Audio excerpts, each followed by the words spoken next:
All right, 97.7 Outlaw Radio FM listeners, you already know what time it is, and right here, right now, we actually have the West Coast's finest. We actually have the one and only, the living legend, DJ Prodkt, right here, live on the line, man. How are you doing this evening?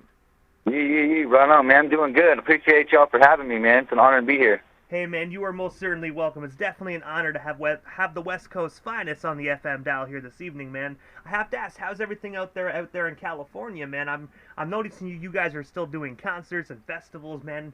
Us locked down here in Canada, we are definitely jealous about that. Oh man, you guys are they're still doing the lockdown, huh? No live shows yet? We had live shows. We had them back. We were actually seemed like we were getting back to normal, and then our premier here in the province decided to shut us back down again. So hopefully we can actually get the concerts back by the summertime. Oh man, yeah, that'd be nice. That'd be nice for sure. We've been blessed. It's been off and on. It's weird because here in California it goes by the county. So some counties that have the bigger population, they have more stipulancies on, they need the vaccination cards and stuff like that. And then there's some smaller counties that, we've been slipping in and out of without any notice, really. They haven't really even asked for masks and stuff on some places. It's kind of weird. Wherever we go, it's always different. So we got to watch out where we go. We always stay safe wherever we go, but, it's just sometimes there's more rules than other places when we pull up to a venue. But also, man, I want to take you back to the beginning of your amazing career this far, and I have to ask first and foremost, man, what actually made you decide to get into the music industry initially? So, I was raised up on music. My father, actually, he was a road manager for a band back in the day called the Grateful Dead. They're in the Bay Area. In America, really, they got a huge cult following. They're one of the first jam bands to come out before Fish and everything like that. And so my dad was a big part of that one. And so I was on the road with him a lot. So I got to see how, the music industry was. I kind of grew up watching these guys on stage and going from city to city. And so it kind of brought me into music. I ended up doing classes. I went to school for music. I learned how to read and write and compose actual music. So I'm not only an artist. I do compose my own music. I play live instruments. I actually have a reggae band, and I do all kinds of sit-ins on for bass for funk bands and classical jazz and stuff like that. That's how I started when I was younger, in high school, a little bit in college, and then it kind of progressed into just being able to produce for some of these bigger guys. When I got into the studio with them, I would bust out a guitar, or they would give me the keyboard, and I would start making this music, and they would just jump on it. Like for instance, when I started making these beats, I had the honor to show some of my music to Rappin' Forte, and Rappin' Forte, I know you guys do, but maybe out there, he's huge in the Bay. He's a Bay Area godfather, a legend out here. He's got music with Tupac, and he's got music with Too Short, and pretty much everybody that has innovated the culture in our West Coast, he was a part of it of the beginning also. So to be able to work with him at the beginning was a huge blessing, and actually was a kickoff to what I'm doing now for most of my hip-hop stuff, because he ended up taking me on tour, and I had another artist, a female artist, that I was also producing for. And so when we went on tour with him, it kind of built the buzz. And so we did a whole West Coast tour all the way down to San Diego. And when we got home to the Bay Area here, it kind of took fire itself. One thing led to another, and I ended up starting just getting booked by myself. And then years later, we're touring the whole West Coast myself as a headliner, and we got songs with everybody from Paul Wall to Burner and all these guys that have innovated the culture all around the country. It's a huge blessing, man. Music has changed my life in such a positive way. I can never turn my back on it. And also as well, man, 10 years ago, in the year 2012, you actually had the opportunity to actually collaborate with DB the General on your song Cloud 9. I was wondering, going back to those days, could you tell our listeners a bit more about this earlier release track? And of course, how did yourself and DB originally get connected? So that was a blessing in itself. The DB thing happened right after I got back on tour with Rappin' Forte, and originally I was born in San Francisco, but I live up in the Northern Bay in the 707, which is actually the area code home of Mac Dre out here.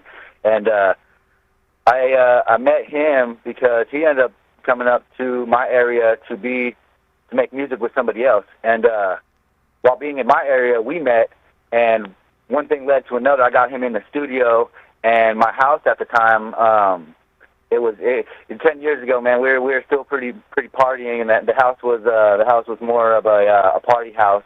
So we had, I don't know if you watch the video, if you can see in the video with me and DB, there's video games where we're standing on top of pool tables and stuff like that, and there's girls all around. That's actually my garage at my house, and it was the pad. So everybody, when you came to Santa Rosa, pretty much everyone tapped in from Mozzie to the Jacka to everybody, man. When they came up, my phone would go crazy, and people would just try to get in the studio, and it led to all these blessings. That the video came out of it. DB the General, when I met him, he was such a real person that when he listened to the song, he liked the song, and when we were at the house, he's like, hey, you know any videographers? And so we ended up calling a buddy, and he came over. We put it all together, called all the friends, and it kind of just, rolled all up into a ball and just, came together. And also as well, man, you are actually associated with the company Backroom Entertainment. I was wondering, how did yourself and Backroom initially get connected? And of course, what services do you guys actually offer to the public? Yeah, that's one of the realest things ever. So that's actually my company. I'm the CEO of that company. I started that. I founded that, and that is that company right there. It's turned into something crazy because when I started it, the name of it's Backroom. Literally, that was where my studio is. It's in the back room of my house. I am 100% to my soil. We do what we do on the side. We get our money. Everybody knows up in Northern California we have the trees and we got all that stuff up here. But me as a person, I'm doing all my stuff in the back room. So I kept it as real to the soil as I could and called my company the Backroom Entertainment. And it's crazy because just starting in the back room, like Bill Gates and Jeff Bezos and all these guys who started in the garage, and it's blown up into this big old thing where now my company, we book these platinum artists all over the country. We're flying them in from New York, flying them in from Florida and Texas, and it's turned into something crazy. But that started out just a small idea that was my studio. We started doing entertainment stuff, providing artists with graphics, different shows and stuff like that. Just building a platform for artists to be able to, just highlight the music, showcase what they got. In my area, people know Bay Area is a big rap area, but at the same time, the venues don't really appreciate the culture, because they feel like it's going to be a burden to their business. And so a lot of times they don't like the shows going on around here because they'll think, violence or criminal activity. And so I took it upon myself to start booking shows myself, not through, not trying to take over anybody's thing or try to weasel my way or just break any doors down. I actually started a business, went to the city, filed with the city, and made it actually, a professional business. And so when I came to venues with my propositions, my proposals, they took me more seriously. And so it was really nice. It's nice now because now we're more like, we just put together this committee. We're trying to work with the city more, do more stuff, get more sponsoring for the city, do more fundraising, more stuff for the youth. When all the holidays come around, we're going to do more turkey drives and stuff like that. I know in the past I have been linked to doing fundraisers for the fires around here in Northern California and Santa Rosa. We were victims of a lot of fires and a lot of the PG&E stuff that's going on in the media that's happened right here. And so I was actually very lucky to be a part and to be able to do what I do, to be able to help the community and get funds back to people. We raised enough for a camper for a family.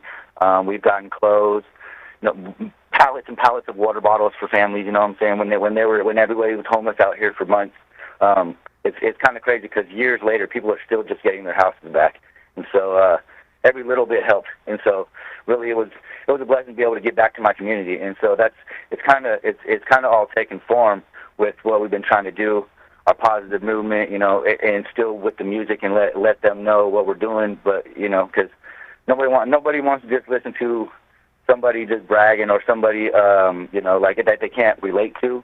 You know, so we're trying to do stuff to reach the community also, so it doesn't look like we're out here just trying to be these glamorous rappers, or trying to give back more, not just build our egos. And also as well, in May of 2018, you actually released the phenomenal 11-track album titled Hood Diamonds Volume 2. I was wondering if you can actually tell our listeners a bit more about this phenomenal project, and is it still available to be streamed or purchased today if they haven't already done so? Yeah, absolutely. So that one, I released that on Rap Bay. It's Urban Life Distribution. You can get hard copies. You can get the download, the digital download. That's everywhere.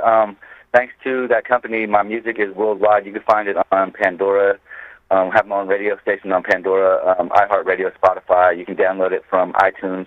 But that album actually, that was also something that came together by itself. It was so organic because, like if you look at the features on it, we have Jay Diggs, D-Lo, Sleepy D, Mr. Fab, San Quinn, Sully Cell, Rappin' Forte. All these guys that are straight innovators, and just being able to work with them through the years and do what I do, book the shows for them. I was able to accumulate, verses and build my relationships with these guys that it turned into a whole entire album. I ended up having enough songs with these guys just to put out the album, and I don't know, I didn't really give it a huge title. It wasn't like, Product on the Block or anything like that. It's just from where we live. It's this compilation of music was like diamonds in the rough. And so I had to release that as like the Hood Diamonds from where we are. Volume 1 was cool. Volume 1 was a collaboration of people from my area also. But Volume 2 was a real big step up because it shows my progression from the artists that I worked with, because on the first album, like I said, with my friends and everything, I was blessed with all the verses that they gave to me and we worked with.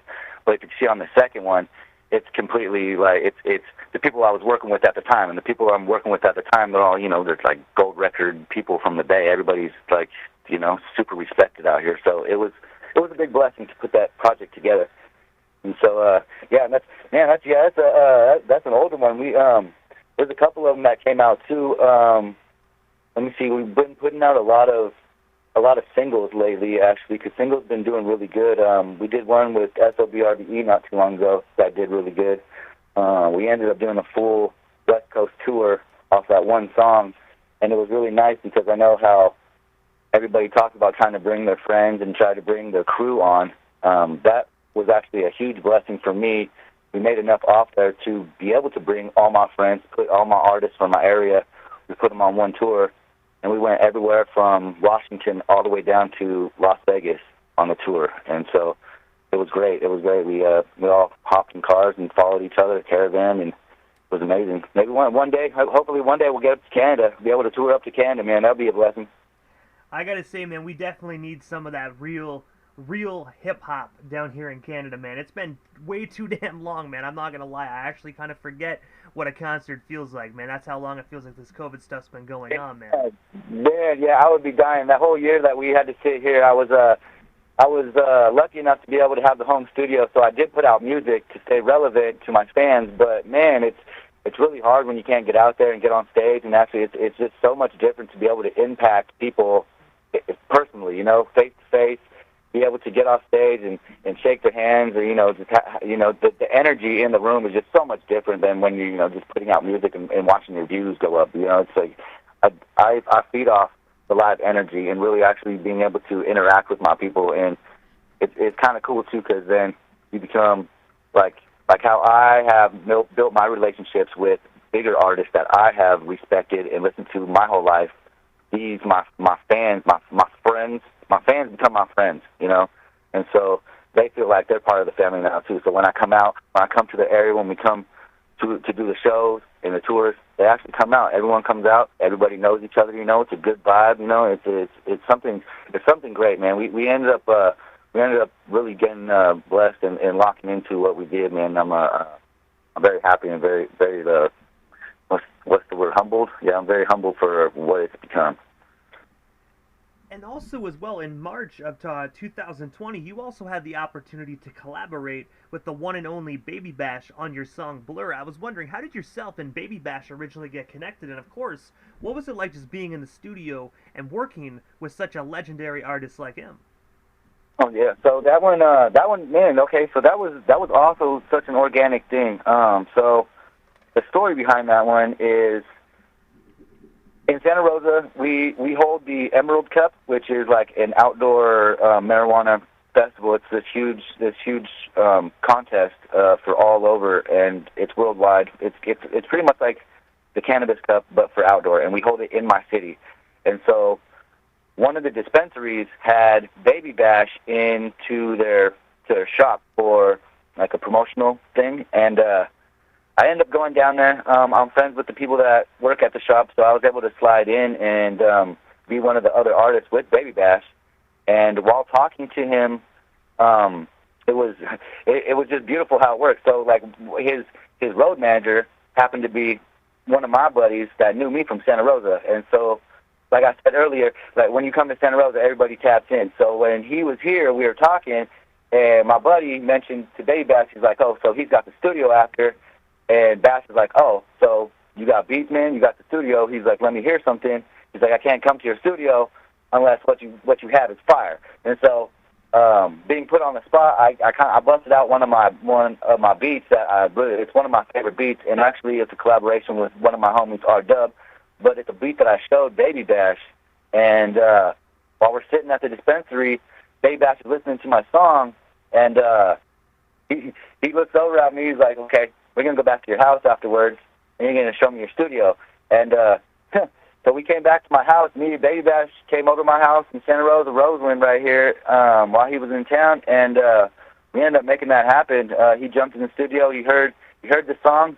He wrote the verse pretty much right away while we're all kicking back, smoking, and man, the rest is history. We ended up putting that out. I have the homie Matt Black on the hook, which is phenomenal. That guy is such a great artist. He used to work with Jacka, Mob Figures back in the day. He did a lot of stuff on a lot of different people's albums and songs in the Bay Area that are now huge hits. And so it was also a blessing to work with him because I ended up doing, I think, about a dozen songs with him, and one of them happened to be the Baby Bash song.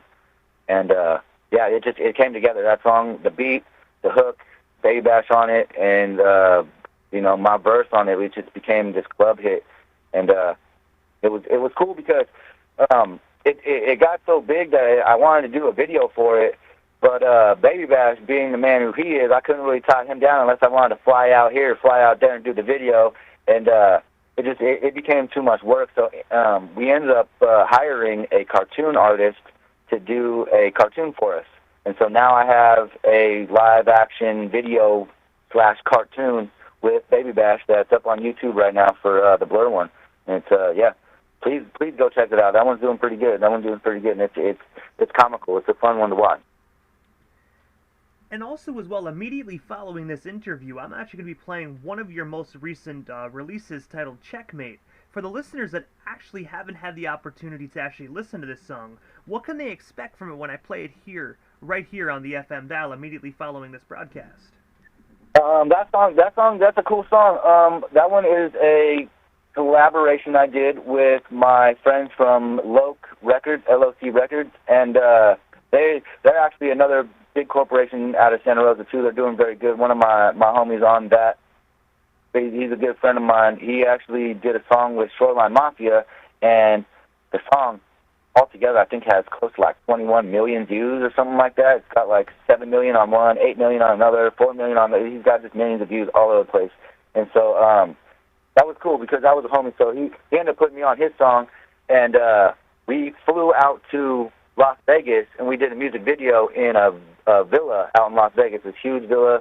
So to that song, if you do like that song, please go on YouTube, look it up. It's called Checkmate, Prodkt Checkmate, and we got a whole video to it. Yeah, it's a good song. You can find that one everywhere, iTunes, everywhere. And also, I have to ask, man, what is next for yourself, DJ Prodkt, man? Is there anything we happen to miss during this interview? Anything else you still want to talk about or promote? Well, we still got you here live on the FM dial this evening. Well, sure. The other song I do want to promote, actually, is a song I did with Burner. Burner is, he's big. He's worked with Wiz Khalifa and Young Thug and everybody that is huge down here. And I have a song with him that's called I'm a Hustler. And, yeah, please go check that out. I have 2 other songs that are dropping. One on January 15th that's called Like Damn. You're going to be able to find that on iTunes, Spotify, and all those stuff. And then I have another one that's called Count Me In that I'm dropping on February 1st. So you can see we got lots of music coming out. I got music coming out with Jacka. I got music coming out with Sleepy D. I have music coming out with Reek Daddy. Music, like all kinds of different music coming out. So please stay tuned. We have tours.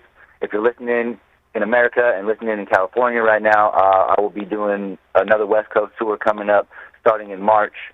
We'll be doing everywhere from Arizona all the way up to Washington again. And look out for us. We're going to be having multiple headliners on that one. It's going to be big. We're going to make it out to Texas, hopefully this year, Florida, hopefully this year. And then, yeah, we got to get you good shows going on up there. We'll make it up to Canada one of these days, too, for sure. But also, Prodkt, this is the time in the interview that I give a chance for the individual that does slide into the radio station airwaves.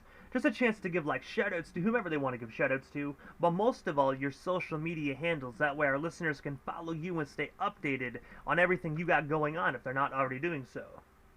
Absolutely. Prodkt everywhere. Follow me everywhere. Prodkt, Prodkt, on every different platform. There is one fella that's from New York that spells it Proddukt. That is not me.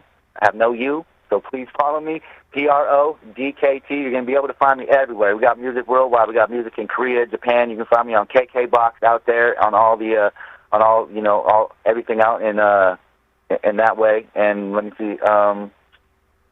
Yeah, we got all kinds of videos. YouTube. Please look at my YouTube, Prodkt TV. We got videos with Paul Wall. We got videos with Burner. We have videos with SOBRBE. We have everything on there. I have my documentary.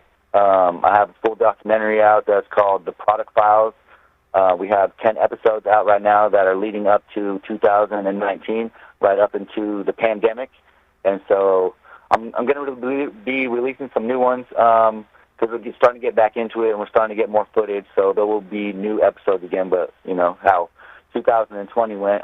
We took a small hiatus, but there is episodes on there to check out and see what we've done. There's behind the scenes.